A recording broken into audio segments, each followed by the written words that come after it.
For most of my adult life and most of my business career, I had one goal. You may agree or disagree with it, but the goal was to build a $100 million business. And to do that from a dumpy one-bedroom apartment with no contacts, no money, a folding table and a phone and a Yellow Pages, if you remember what a Yellow Pages was, really seemed like a pipe dream. But in 2013, after fighting and kicking and scratching, my team and I hit that number.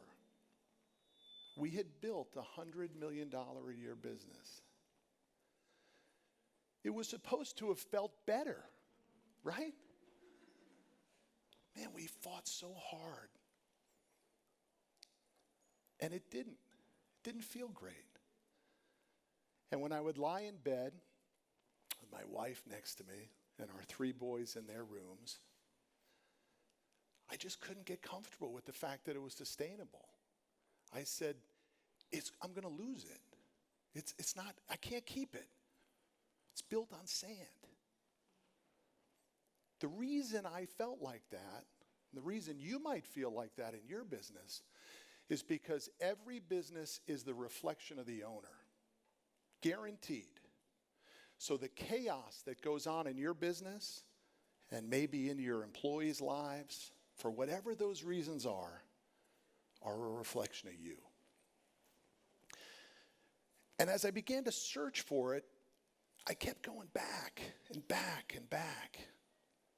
It was a wild time for me to start remembering all of the pain that created this incredible fuel that fueled me to get the goal of a $100 million business. And it took me all the way back to when I was 6 months old and my birth father left my mother and I high and dry. Poof, gone. Never seen from, never heard from again. I remember the visualization of the kids teasing me in school, being bullied, being called Fat Matt, almost my entire elementary career. And then when my mother remarried and her husband adopted me, I remember being called idiot, moron, retard, stupid, every day by him. See, I believe that we create lives not to be who we are, but who can protect what we quarantine. We build lives around the pain that we quarantine. And what that ends up doing is creating an opportunity for us to never be us.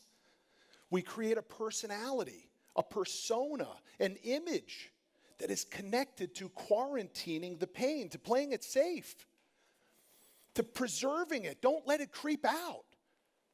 Don't let that pain seep. We never really live a life of our full potential. It started to make me crazy. I wish I could say I dealt with it well, but I started to get crazy, literally maniacal. The morning meetings that used to be so motivational to get us on the road, right, became bitch sessions and beatdowns. And those underdogs that I fought my whole life to help, I started to call them out in front of everybody. Tell them how terrible they were, what a loser they are, that they couldn't do what they're supposed to do. And one day, I had a live radio show back then. And it was in a studio in our offices, and our sound guy could never get it right.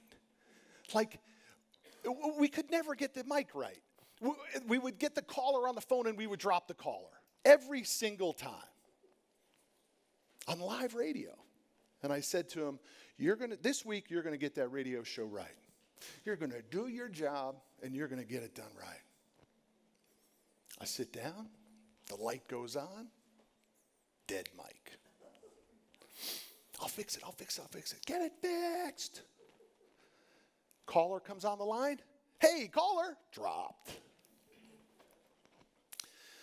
And in probably the lowest moment, hard for me to even admit that I did this, but I did. I literally took the mic and I ripped it out of the steel holder that it was in, and I smashed it through all of the flat screens behind me. And then I smashed all of the lighting equipment in the studio. I destroyed my own studio. And then you know what I did? I threw the mic at the guy. I opened the door to leave the studio. All of my employees were looking at me with fear. Did I kill the guy? Manero's officially lost it, was the look in their eyes. They were afraid. I had officially become a monster. I had become everything I said I was supposed to fight against. To be the underdog, man, to fight against judgment, to fight against the establishment, to get my piece of the American pie, to get rich. And I had completely flipped it on its head. I went into my office, I shut the door, and I cried. I said, that's it, I'm going to fix it. I'm going to change it. I'm going to torch the whole damn thing. I'm going to burn it to the ground. I don't care how much it costs me. I don't care if the company goes to zero. This is not who I'm supposed to be. This is not how I'm supposed to treat these people who helped me build a business. I'm going to fix it. You got the courage to do that in your world too. You need to do it in your world. Because the fuel that you have, whether it's pain, whether it's happiness, you might be one of those lucky happy ones, right? Where you didn't have any pain. Whatever that fuel is, it burns out. And you got to find new fuel. And you got to get to the next level. You got to torch what you like to get what you love. You cannot live a life that says, I'm good, I'm okay, I'm safe, I'm secure. You want to push. You want to challenge yourself. You don't want to be acceptant in the fact that you didn't go for it. And to do that, you may have to torch the exact thing that got you to a life that you like. And you got to cook it and burn it. I brought everybody in. I said, we're calling it the torch, by the way. And here's the first thing we're going to do. We're going to get everybody together. We're going to start talking. We're going to create a mission statement. You've heard some people talk about how important your why is. The reason most people don't have a why is because they don't know how to structure a why. It doesn't come natural to them. You need a system to figure out what your why is. You find your why when you create a mission statement. What the heck do you stand for? Why do you exist? It's important in your business too. If you're struggling in your business, it's because your people don't know what your business exists for. Started with a mission statement. Why are we here? We moved to 4 core values. What are we going to tolerate? What line in the sand are we not willing to cross? My favorite core value is core value number 2. We call it personal happiness. We're here because we want to be here. That's the whole core value. That's it. I mean, what's better than that? I want to work with people I like. I want them to be happy coming to work. And then it finished, the torch finished with an employment agreement, a trust agreement, if you will, in which it said a few simple things. You can leave our company at any time. You can go to work for one of our competitors. You can go into business for yourself in our industry competing against us. You just can't do one thing. You can't take food off our plate. You can't take your customers. 7 people, my top people, refused to sign that. And just like that, we were 30 million down. How much of a price would you pay to torch it? Are you financially sound in your business that you could actually take a step like that? I'm here to challenge you. Do it anyway. Torch what you like to get what you love. How do you know if the torch will work, though? How do you know whether it was worth it or that it's actually working out? I'm going to challenge you and say that you're not going to know, that you're going to feel. You're going to feel when that laughter comes back around. You're going to feel when people out of the corner of your eye are smiling at you again. You know that feeling, right? They're looking at you and they're saying, he or she is good again. You're going to feel it when, like it happened to me not too long ago, one of my top guys came into my office and said, "Can I close the door?" I said, "Sure."